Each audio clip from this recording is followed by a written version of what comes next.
শুভ সকাল বন্ধুরা। আজ আমি এখানে মানে আমার বাবার বাড়িতে আছি। আজ আমি আমার বাপের বাড়ির হোম ট্যুর। তো এই যে এইটা একটা ঘর, মোট 3টে ঘর আমার বাড়িতে। এই একটা ঘর, আচ্ছা এই পাশেই আর একটা ঘর আছে। এইটা হচ্ছে আমার ঠাম্মার ঘর, ছিল আমার ঠাম্মা থাকতো আগে। এই একটা ঘর। এই যে আমার লাগেজগুলো এখানে রেখেছি, সাদাটা আমার, নীলটা আমার মায়ের ব্যাগ। এই যে এখানে একটা ফ্রিজ আছে, না এখানে একটা ফ্রিজ আছে। আমার ছেলের সাথে একটু কথা বলছিলাম। এটা একটা শোকেস, চেয়ার, এই যে বাইরেটা।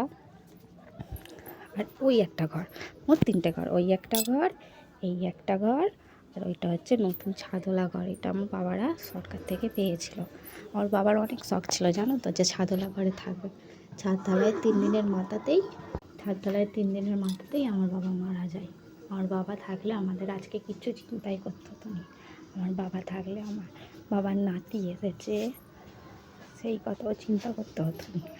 আমার বাবা কত খুশি হতো জানো, আমরা বাড়িতে এলে, আমার ছেলে এলে, নাতি এলে, তার কত আনন্দ হতো। সে সবসময় বলতো আমার ছেলে আসবে, আমার নাতি আসবে, আমার মেয়ে আসবে, এলে কত মজা হতো। আর যদি সে থাকতো এইভাবে আমাদের কোনো চিন্তাই করতে হতো না। আমার মা এখন কাজে যায়, আমার বাবা থাকাকালীন কোনো দিনও কাজে বেরোয়নি, কোথাও বেরোতো না আমার মা। কিন্তু এখন আমার মাকে দায়ে পড়ে কাজে বেরোতে হয়। মা এখন কাজেই গেছে, চলে আসবে। আর আমি এখন গ্যাসে রান্না বসিয়েছি।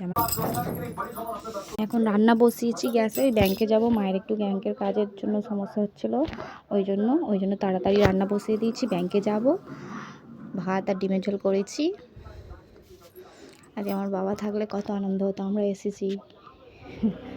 আমার বাবা মারা গেছে এখনও 1 বছরও হয়নি জানো তো। আমাদের খুব মন খারাপ।